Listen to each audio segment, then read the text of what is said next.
4 मास संयम करे, तन मन करे शुद्धि, हरि स्मरण में डूब कर पावन होवे बुद्धि। हरि बोल। अर्थात इन 4 महीनों में संयम रखो, तन और मन को पवित्र करो, भगवान का स्मरण करते हुए अपनी बुद्धि और जीवन को शुद्ध बनाओ। हर त्योहार, हर व्रत एक संदेश लिए होता है। हर व्रत और पर्व में छुपा है आध्यात्मिक उत्थान का रहस्य। चलिए उसे जाने और अपने जीवन में उतारें। आज हम बात करेंगे एक ऐसे काल की जब स्वयं भगवान भी विश्राम करते हैं। 4 महीने का वह विशेष समय जिसे कहते हैं चातुर्मास, जहां त्याग, तपस्या और नियमों से जीवन को मोक्ष की ओर ले जाया जाता है। और इस आध्यात्मिक यात्रा में हम आपके साथ हैं। हर पर्व, हर व्रत, हर गाथा को सरल, भावपूर्ण और सच्चे भाव से आपके जीवन तक पहुंचाने के लिए। तो जुड़िए हमारे साथ भक्ति सागर व्लॉग से, क्योंकि भक्ति की इस यात्रा में हम हैं आपके अपने। प्रतिदिन आपके लिए चातुर्मास की विशेष कथा, कहानियां, हर अध्याय आपके लिए लाते रहेंगे। क्या आप जानते हैं, साल में एक बार ऐसा समय आता है जब स्वयं भगवान भी विश्राम करते हैं। 4 महीनों का यह समय सिर्फ त्याग, तपस्या और नियमों का होता है और इसे ही कहते हैं चातुर्मास। एक वीडियो में आपको मिलेगी चातुर्मास की शुरुआत से लेकर अंत तक की पूरी जानकारी। चातुर्मास कब शुरू हो रहा है, कब खत्म हो रहा है, इस पावन महीनों में हमें क्या क्या करना चाहिए, क्या क्या नहीं करना चाहिए, किन देवताओं की विशेष पूजा करनी चाहिए, इसके उज्जमन की क्या विधि है, चातुर्मास नहाने से क्या लाभ होता है और इसके विशेष महत्व को भी जानेंगे। तो यह वीडियो अंत तक जरूर देखें, क्योंकि इस ज्ञान से आप न केवल आध्यात्मिक लाभ पाएंगे बल्कि अपने जीवन में भी शांति, समृद्धि और पुण्य अर्जित करेंगे।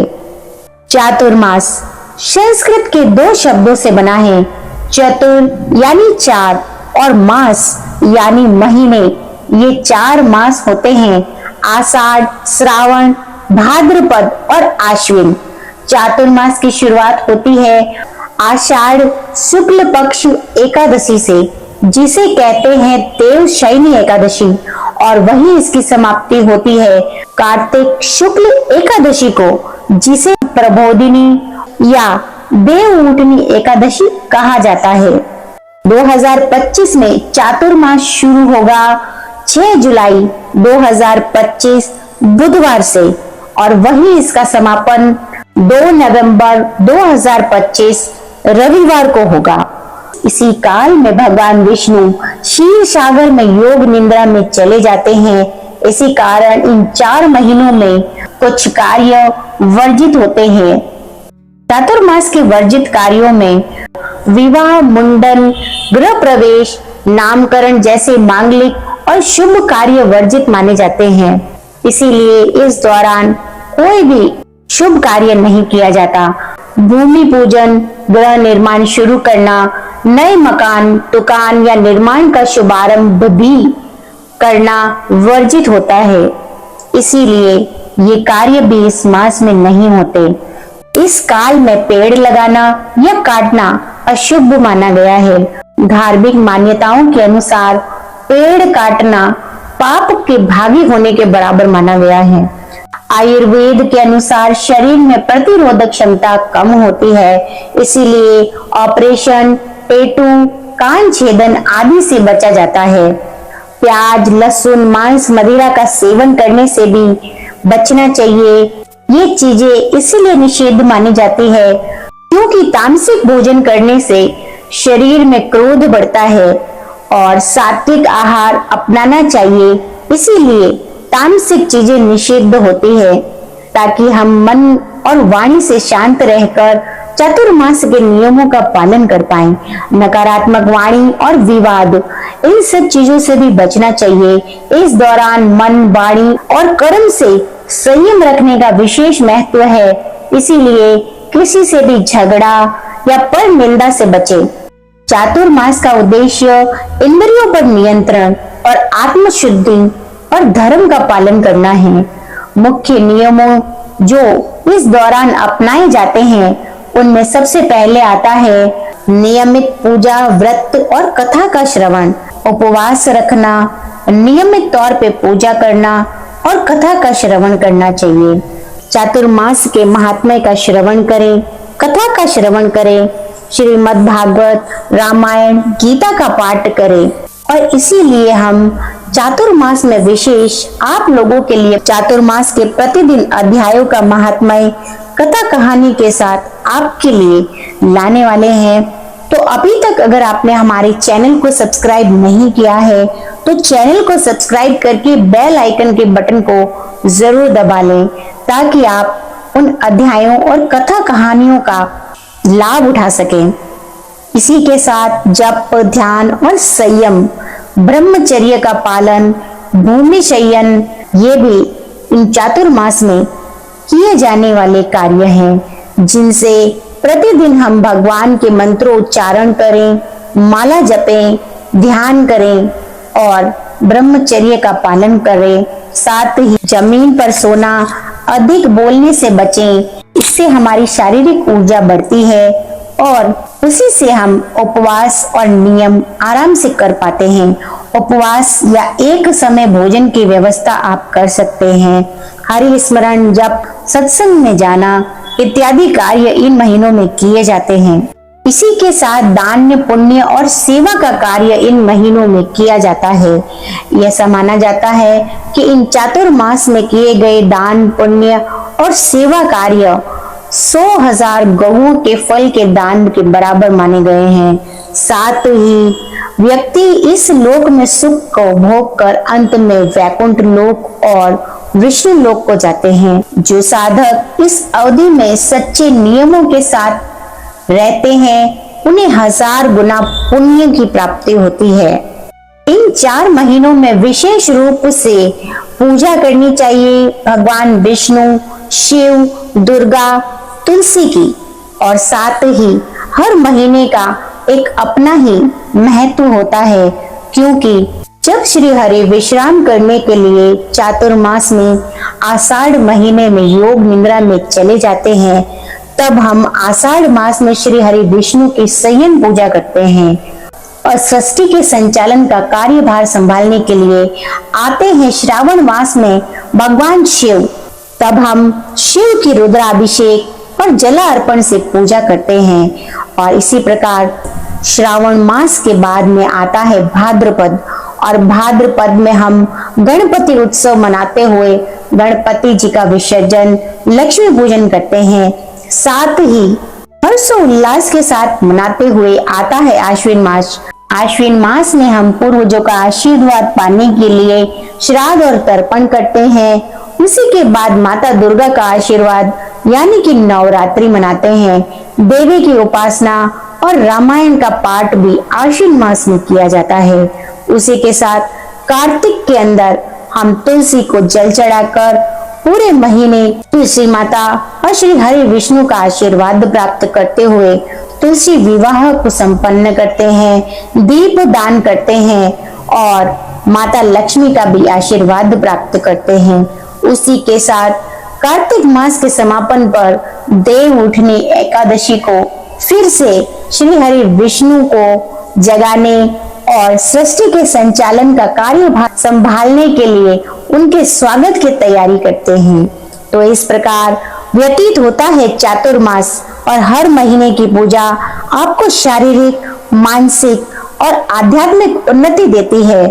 तो अब सवाल आता है, इस समय नहाना क्यों जरूरी है?